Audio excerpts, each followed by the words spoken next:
It was a gruesome crime against a gorgeous backdrop. Tommy Griffin and Connie Branam were murdered in the Smokies in 1992. Now, one of the men on death row convicted of killing them is asking Governor Bill Lee for a second chance. 10 News Blount County reporter Libby Cunningham spoke with a state lawmaker who agrees the case needs a second look. Finally, some answers for the people working to get Wayne Sutton off of death row.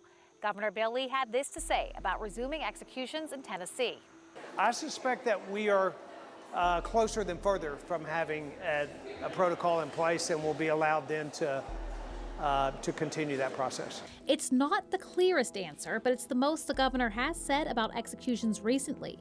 Gary Sutton, along with his uncle James Dellinger, was sent to death row in Blount County in 1996.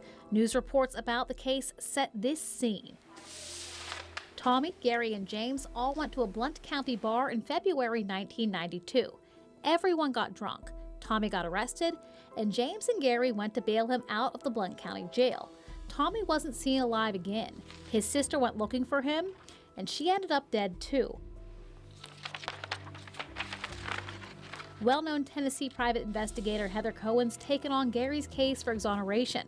She says he has an alibi, and she has some problems with evidence in this case. Cohen tells me that she's talked to a witness in this case who says she's not actually sure she saw this white truck around the time Tommy Griffin went missing. This was a key piece of testimony in the trial. She says the medical examiner who testified about when Tommy Griffin died lost his medical license and credibility later on.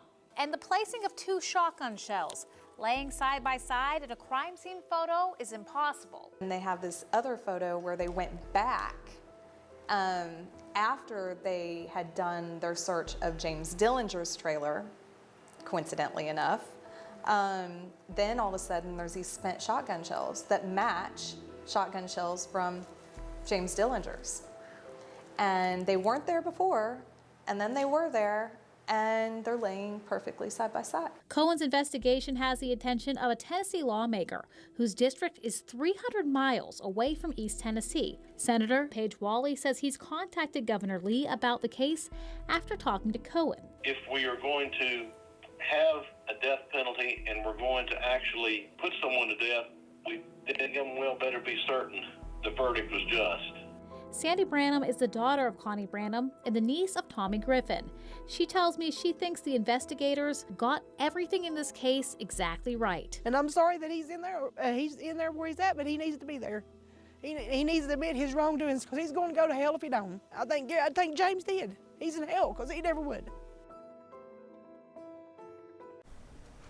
Now, Robin, I spoke to Sandy Branam, the victim's daughter and niece. She tells me she wishes Sutton had just been given life in prison, so there was no chance of him getting out.